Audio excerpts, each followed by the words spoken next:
Welcome to the Embodied Love Podcast. I'm your host, Kelsey Grant. In this show, we'll be exploring all things love, relationships, and the creative fulfillment of living a life on purpose. If you're someone who wants to leave this world a little better and really make the most out of your human experience, you're a creative, a lover, a human who is here to embody the full essence of love, this podcast is for you. Join me for conversations about the real stories, lessons, and mistakes that make up a life well lived and a human well loved. Let's dive in. Hello, everyone, and welcome back to another episode of the podcast. Today, we're just going to drop in and do a little quick shot episode because tomorrow is the big day. Tomorrow is the Embodied Dating Workshop, and I'm really excited for this one because obviously I haven't done a workshop, like a traditional workshop, in a really long time. Gosh, it might have been like 2019 was maybe the last one I did. Like I think it might have been 2019 or maybe the start of 2020. I don't know, but it's been a long ass time since I did a workshop, and I'm pumped for this one. We're diving into the world of embodied dating, and we're going to essentially just do an introduction to this whole concept of being in your body, being present, being really available for partnership and the thing that you're really truly desiring, and dating in a way that aligns you with that intention. So if you would like to join the workshop, you still have time, especially if you want to catch it live, you still have time. And if you're listening to this later and you're like, damn it, I wanted to be there, I'll still keep it open for a few days after the live event, and you can catch the replay. So there's obviously the replay of the workshop. I'm doing an additional Q&A. Maybe this is what I'll do. I'll keep it open until March 4th, because on March 4th, we are doing a bonus Q&A for the workshop. So I'm going to teach this Saturday, February 25th. And then a week later, we're going to do a Q&A so you can really digest the experience and like get it through, get it in your bones, get it in your body. So I'll keep registration for this open until the 4th. And that way, if you'd like to get in on the replay will be up in the community space. You can come to the live Q&A. I've also included an embodiment class. It's just a replay of a class that a drop-in class that I've done before, but it's all about reclaiming your magic. It's a really nice journey to get back into your body, which if we're talking about embodied dating, you gotta be in your body. You gotta have a relationship to your body. So that is now included in the workshop.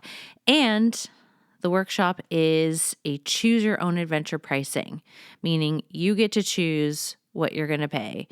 And yes, there is a minimum amount. There is a minimum amount, and you get to choose anywhere up from there. So if I was to price this workshop, it would have been priced at $111. The minimum price for the workshop is $55. So this is a really great way to kind of come in, taste my work, get kind of the lay of the land there. And, if you want to keep going, there's always options to keep going down the path. But this is a really great option if you are new to me, if you are new to working with me. It's a lovely entry point. And it's also great if you have been working with me for a while and you're like, I am ready to get back in the dating game. I'm feeling personally very energized by all of the dating content and dating conversations lately. So I'm probably going to be doing some more, but for now, this is where we're at. This is what we're up to. So if you would like to join us, obviously the links for that are in the show notes. So you can go and grab your spot and head over to the community space and get started with us. So on today's mini episode, I wanted to talk about deep creeping in dating. So I think we're all pretty well versed in, time of social media. We all know what a deep creep is. And if you don't know what a deep creep is, it's basically going on someone's social media and like going all the way back to like the origin of them on social media and like collecting information and like just kind of tracking who they are. So I wanted to talk about this because when we are in the dating phase, the deep creep can cause a lot of interference if it is not done with a lot of boundaries. So I'm not suggesting that you should never look at their social media or never, indulge the deep creep. Because we're human. We're going to fucking do it. It's one of my favorite pastimes, let's be honest. The fantasy addict in me, the love addict in me just loves it. Because when I do a deep creep, there's a couple things that happen. One, I get to check out of my life. So I get to avoid whatever it is that's happening in reality, in real-time moments that maybe is uncomfortable or I don't want to quite have to deal with yet. And the deep creep is a great way to avoid that. And when you're deep creeping, like there's also these feelings of like warmth and excitement. And, we obviously are enjoying the person that we're deep creeping or we wouldn't be deep creeping them, right? So we get to kind of find this avenue into feeling a little bit better if reality kind of sucks in the moment. And we get to check out and avoid the things that we might be needing to do. But there is also this element of you really run the risk of starting to create a narrative in your head about who this person is, which if we do that, we might actually miss in real time asking the really important questions that we might need to ask that would actually help us get to know the actual person, not the story of them that we've made up. But deep creeping kind of takes us out of having to be active participants in the dating experience because we're passively kind of taking in information and then we are making assumptions based on what we are seeing or what we are not seeing. We're making assumptions based on silly things like, what does the caption say? Like, what words do they use to describe the reality? Or like, what are the things that they're capturing like through their lens? And like, that must be something that's important to them. Like, we're literally going off on this tangent with ourselves of like who we think they are. We're constructing this reality that isn't actually reality. Like, anyone who has social media knows that social media isn't an accurate reflection of reality. And so when we deep creep, we kind of omit that piece of truth and we think their social media must be the true thing, even though mine and everybody else that I know, like we kind of just post our highlight reel or we really curate it. Like you're in total control of what you allow other people to see on your social media. But somehow we like just omit that knowledge when we are looking at someone's profile that we really like or someone's social media that we really like. And we're looking for, evidence that can kind of piece together the fantasy narrative that we would like to weave with that connection so that we don't actually have to be embodied in the dating process, in the dating experience. We can think that and this is the tricky part, is that it tricks your brain into thinking that you know more about this person than you actually do. So it tricks the brain into a false sense of intimacy. And when we feel like we have intimacy with someone, but we haven't actually done like the building block moments of really important conversations or experiences, we can easily slip into fantasy. And then we are living a relationship or a relational dynamic that isn't rooted in reality. And if that's how the dynamic begins, that pattern is going to continue if you do end up in any type of relationship with that person. So we're not actually in a relationship with the person, we are in a relationship with our idea of who that person is. And usually what happens is there's a blindsiding moment. And Kelsey Ballerini just released an EP, and there's a really great song called Blindsided on this song or on this EP. And the song, the lyric that really like punches you right in the heart is like, were you blindsided or were you just blind? And I'm going to do a whole other episode on this because I have a history of quote unquote being blindsided by people in relationships. And when I heard that lyric, I was like, oh, yeah, there's that thread of truth. Like, was I really blindsided or did I just choose to not pay attention to reality? Because, spoiler alert, when this happens in romantic relationships, I wasn't paying attention. Like, I was actively avoiding reality.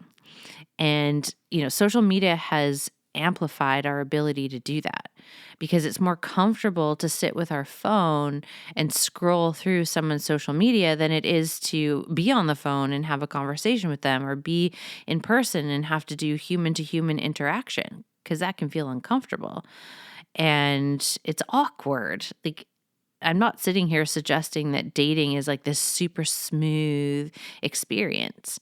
It's awkward as fuck sometimes.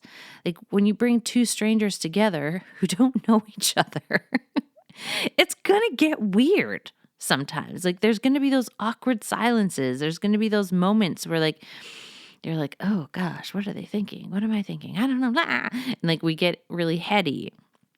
And this is just part of what it means to be human. And it's okay. It is totally okay that it's awkward. Life is awkward. Being human is weird. Like dating is no different. Like it's just going to be strange sometimes. And we have all of these like ways that we try and work around the messiness of life, the awkwardness of life, the weirdness of life. Like we're just trying to sanitize everything and have it be like smooth and sterile and like perfect.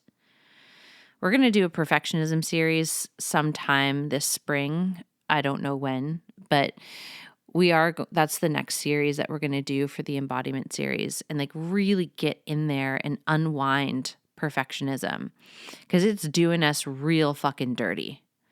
And when we have this fantasy running and we're like, oh, this perfect little fantasy, like I've got to curate who they are and like I get to make up the qualities that they have and really like polish the humanity out of them. Then when we go into real life and we go on a real date with them, we can be quote unquote blindsided by the reality of who they are. But it only feels like a blindside whack if we haven't been paying attention the whole time.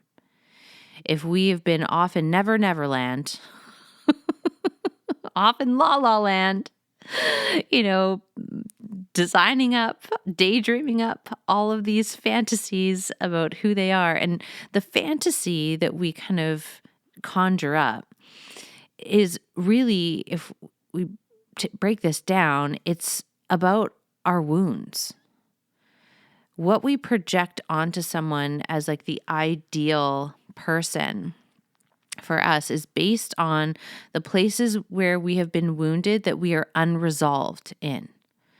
So we will look for someone and we will like take the original wounding that happened and we're like, oh, the wounding was a result of these particular character qualities or these patterns or these behaviors or these energetics or these emotions or, even down to like the type of person. Like this person with like brown hair or like red hair, or blonde hair, whatever it is, right?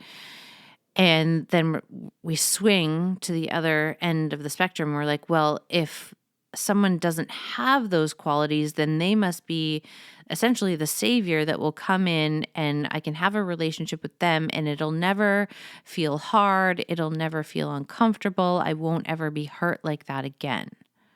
So it's not actually the true thing. It's not really the true like qualities that your heart is yearning for. It's this wounded part of you that is essentially constructing an avatar in a way that it thinks if it has all of the oppositional qualities, that those are the things that will help you avoid pain in the future. And so we project all of that. And the more we deep creep, the more time we have to like weave this narrative of who we want someone to be based on our past wounding that is unresolved versus like getting to know the actual person in front of you. Because if we're talking about dating for partnership, dating for long-term relationship, you have to be so laser focused on who that person is today. Because who they are today is who you're going to be in a relationship with. And logically that makes sense. But like emotionally, sometimes we haven't quite caught up to that yet. Or maturity-wise, we haven't totally caught up to that yet. Meaning we're still operating from this place of trying to avoid pain with our partner selection versus, I've made peace with reality. And the reality is sometimes reality sucks. The reality is that pain is part of love. And that's not to be confused with pain is love. But pain is a part of love. It's part of relationships. Like where we still have pain is where love can't flow. Like they are cosmic counterparts, but you don't have to endure pain and call that love. That's not what I'm talking about. But when we have these parts that are doing the choosing that aren't fully integrated, we're not like dropped into our embodiment. When we have that inevitable moment where reality comes crashing down, we're dumbfounded, we're mystified, we're blindsided. And we're like, how the fuck did this happen? Like, you aren't who you said you were. Really? Is that true? Or is it also true that we weren't fully paying attention in vetting? Because a lot of us, go into dating from this place of, I don't want to have to be the adult and be responsible for my experience. I want it to just go smooth. I just want it to work out. And I don't want to have to like put in the effort to like really vet this person. That's a lot of energy. What do you mean I have to stay present this whole time? And pay attention to their behavior. Do their actions align with their words? And, there's one caveat that I'm going to talk about in the workshop where, for the most part, we want to pay attention to behavior. And someone's behavior will tell you a lot about where they are in reality, what's important to them in reality. A lot of the times, the words that people say, especially at the beginning, are more aspirational. These are the things that I aspire to become versus the behavior will show you where they're actually at and vice versa. Your behavior in the relationship or in the dating dynamic will reveal to them where you're actually at versus where you might think you're at or where you say you're at. So this is why having a period of time for dating is important because fantasy and, doing deep creeps and like popping off into these fantasy worlds goes hand in hand with, constructing these relational dynamics that aren't built on truth. And if you are going to have a relationship that sustains the test of time, And like, you're in it for the long haul and they're in it for the long haul. Trust and truth need to be front runners at that table. And the more we tell the truth, the more trust can have space at the table. And then the more we notice, like, oh, I can really trust myself to tell the truth, like, it opens up this space in the dynamic where the other person is also invited deeper into the expression of their truth, the expression of what's really honestly there for them. And, there is, we do want to keep this on our radar in the dating phase, that if someone's words and actions aren't lining up, we go by their actions. But there's one caveat to that. There's one exception to that. If someone tells you that they don't want a relationship, but then they act like they do, that is the one exception. And when someone says that they don't want a relationship, but they act like they do, you know what you need to do? Fucking run. Because that person is going to waste your time and probably be pretty dramatic in the process. And they will inevitably pull the whole, well, I told you I didn't want a relationship. Why are you being so crazy? I told you I didn't want that. And like, why do you think that we're boyfriend and girlfriend? Why do you think that we're in a relationship? We're not. I told you from the beginning. And then you're going to feel like a piece of shit. You're going to be heartbroken.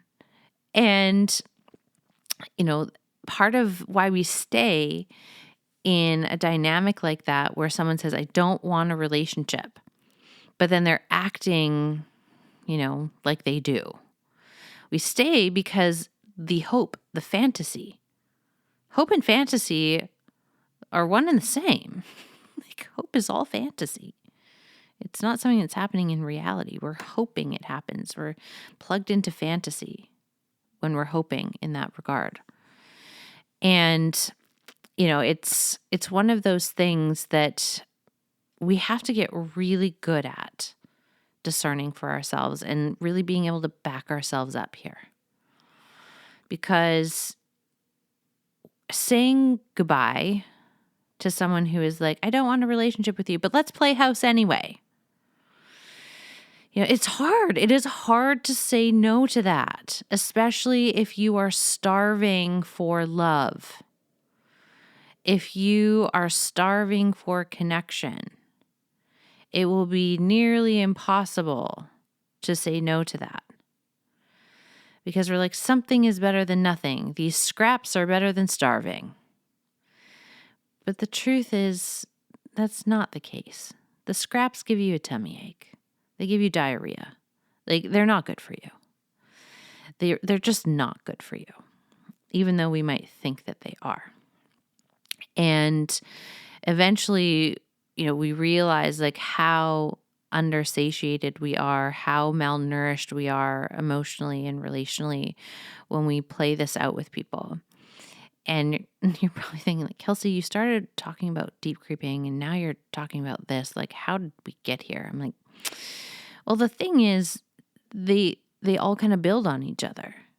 If we're really paying attention in reality and we've really nipped that pattern of deep creeping and we've put some boundaries around it, meaning, when I do this, I'll give you an example. When I do this, it's like a 10-minute max, sometimes 20 minutes, depending on my day. If I've had like a really full day and I'm like, oh, I just need to like kind of project out into fantasy and like, just like, let me play this out a little bit, I might give myself 20 minutes, but no more than 20 minutes, because once we go past the 20-minute mark, we're just like mind-numbingly scrolling through Instagram, TikTok, Facebook, whatever platform you're on. And we're no longer like an active participant in our life. And that's, to me, like it's too high of a cost to let myself do this for more than 20 minutes. But 20 minutes, it's all in good fun.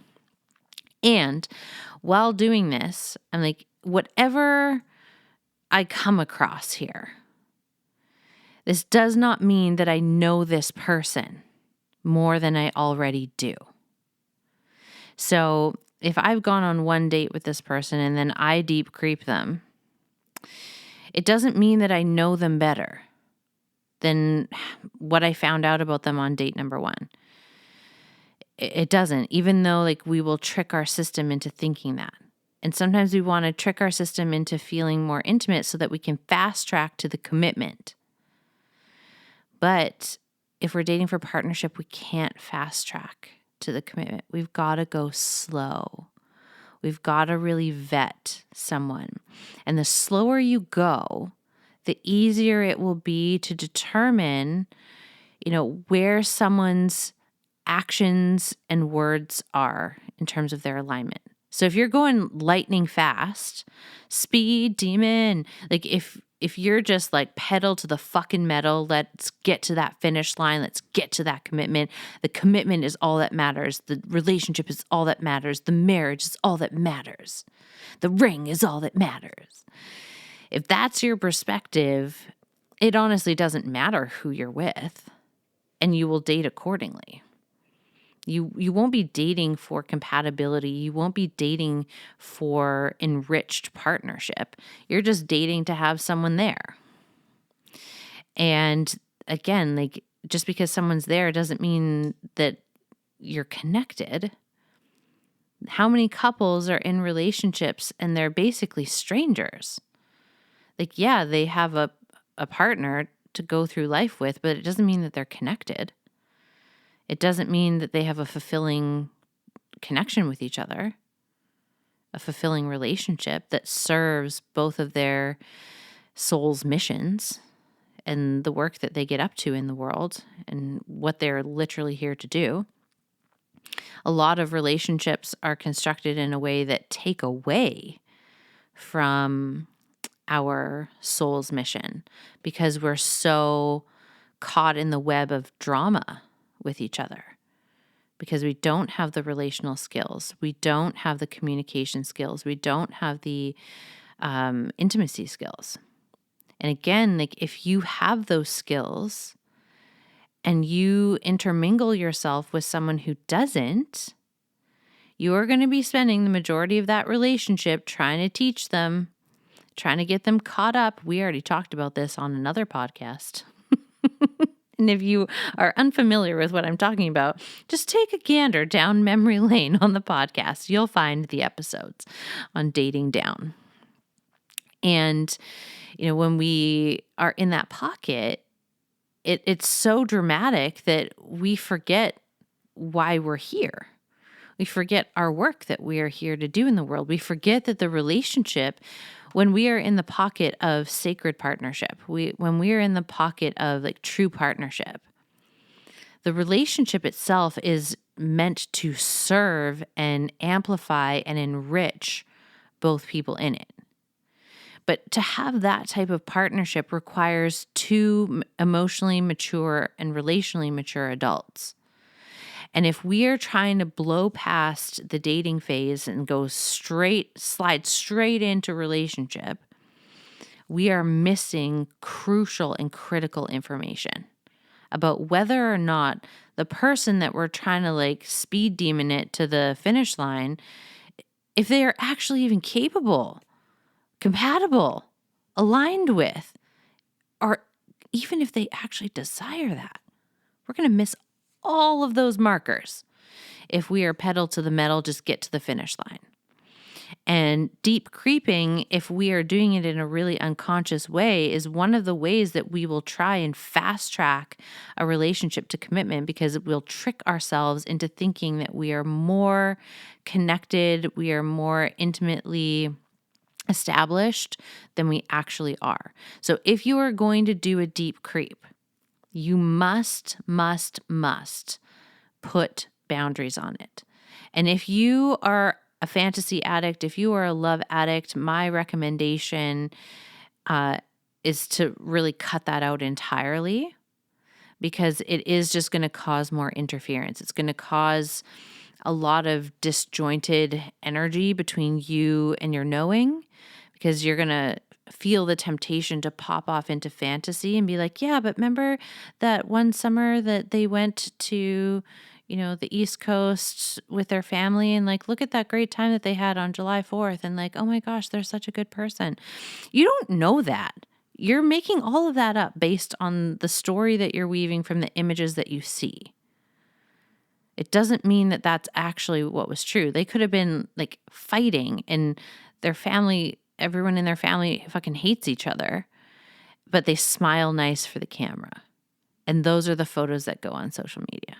For all you know, that's how it actually is. So you got to be really careful there. If you're going to deep creep, see if you can do it without making up any stories about them. And if you can't, then at least pay attention to the stories that you're making up from them and being like, oh, I see this photo. What I make it mean is this.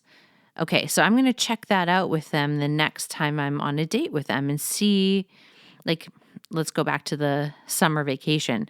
If I'm making the assumption that they're really close with their family based on, the pictures that I see on their Instagram. The next time I go on a date, this is where you can utilize deep creeping in a more on purpose way, is that I would ask about the relationship to family. Be like, is family really important to you? How close are you with your family?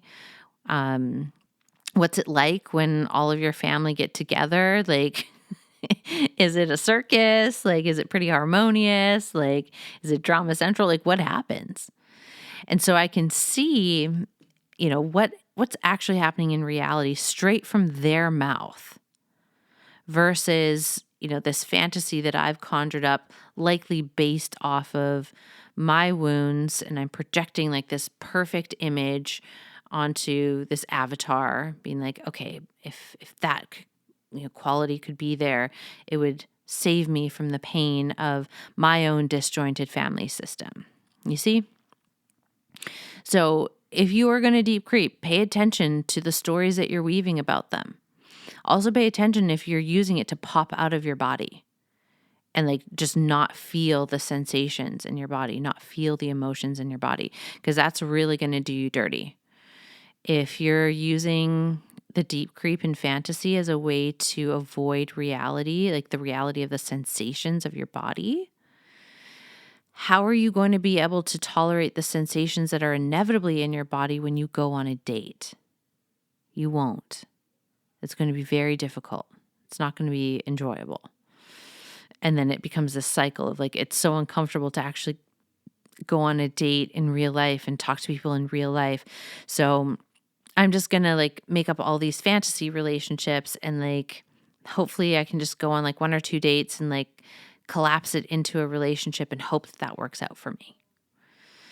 I would much rather you take the long way around so that you can have the type of love that is true for you to have and you can sustain it for the long haul.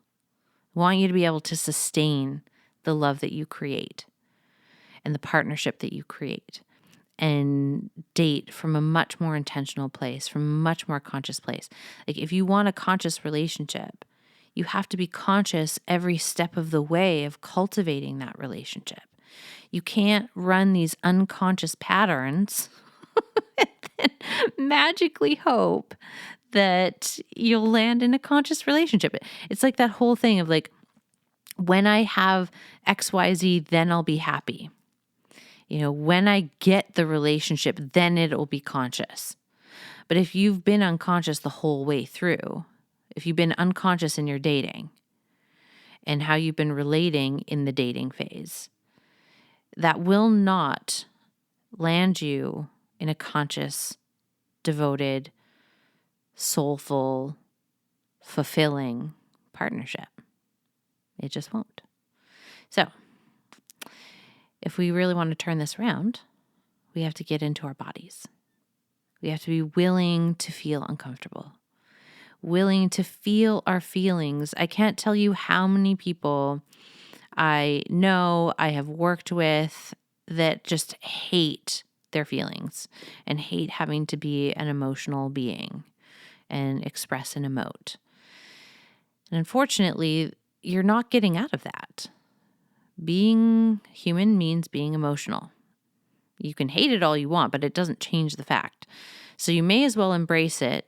You may as well get an approval of it so that you can learn how to work with it instead of working against it, pushing against it, and then just being fucking railed by your emotions 24/7. And when you have a lot of emotional debris that you haven't properly digested, integrated, that causes interference with your discernment, with your intuition, with your ability to read reality and ask the tough questions. So, if you'd like a little taste of coming in and doing that embodiment work, there, like I said, there's an embodiment class that I have included. Because if we're talking about embodied dating, like you got to have a pathway to get into your body and a practice that you can do. So I'm giving you a practice, I'm giving you a free class that is included in the workshop. And then we will do the workshop, then we will do a Q&A. We'll really get this in your bones. And, I love the Q&A aspect of it because then we can tailor the workshop material directly to your experience and really get into those spots that are true for you. So if you'd like to come and play, the link is in the show notes. And the workshop is February 25th at 11 a.m. Pacific Standard Time until 12:30. So it's a 90-minute workshop. And then on March 4th, we have the bonus Q&A that's part of the workshop, and that's for 60 minutes. So we've got a lot of time together. And if you'd like to come play, I would love to have you. And we will definitely be exploring some of these themes a little bit deeper. And if you really want to go deep into this, I will be releasing my Dating for Partnership program in March. So you can go deep into that. That program will include this dating workshop. If you didn't do it, if you did do the workshop, then you get a discounted rate for the program. So that'll be coming in March, and I'm very stoked about it. It's one of my favorite programs. I haven't had it available in a very long time, but I think it's time to bring it out of the vault. So I'm excited to kind of reconfigure that program, bring it out into the open again. And I'm excited to meet you if you are ready to dive in and begin this work. So if you are, I will see you on Saturday. And if you aren't, that's totally okay. And I will connect with you on the next podcast. And if something today really landed for you, you took something away, I'd love to hear it. Please do reach out and let me know. I love hearing the stories of what's opening, what you're realizing, what's shifting for you by listening to the podcast. And, if you feel inclined to share it on your social media, that is always very helpful, or share the episode with someone who you think would really benefit from it. And if you really want to help the podcast out, it would be so wonderful if you went over to Apple and iTunes and rated the show a 5-star rating, maybe even wrote a review of, some of the things you're taking away. That really helps the podcast just find the people who it's meant to find. And I think that's all I got to say. That's all I got to say today, kids. I love you all, and I will see you in the next episode. Okay, bye.